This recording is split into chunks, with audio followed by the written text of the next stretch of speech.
estadísticas, del 2015 al 2016 el desempleo aumentó del 5 al 7,7% y afecta principalmente a jóvenes y a las mujeres.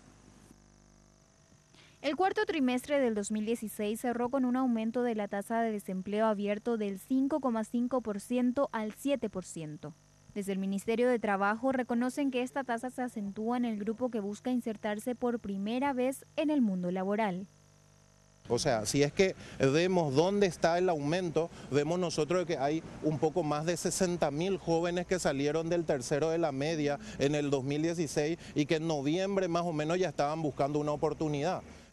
Los datos de la encuesta también demuestran que la tasa de desempleo pone en desventaja mayormente a las mujeres. Desde la Dirección de Empleo indicaron que la maternidad puede ser un factor que reduce las chances de que una mujer acceda a un empleo.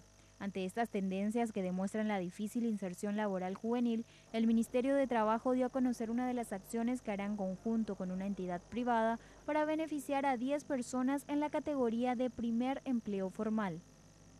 Ahora acabamos de hacer un lanzamiento de un concurso con una entidad privada donde el empresario hoy que contrata a una persona sin experiencia tiene que pagar el mismo salario que una persona con 5 años de experiencia. Entonces, como empresario, muchas veces no se le elige a esa persona porque el nuevo se va a equivocar, tiene que aprender. Entonces, la ley del primer empleo pone un acento y es permitir que ese empresario pague el 65% del salario mínimo. Y el Estado tiene que encargarse de velar, de administrar y de buscar recursos, que puede ser del mismo Estado o de fuentes privadas, de ese otro 35%.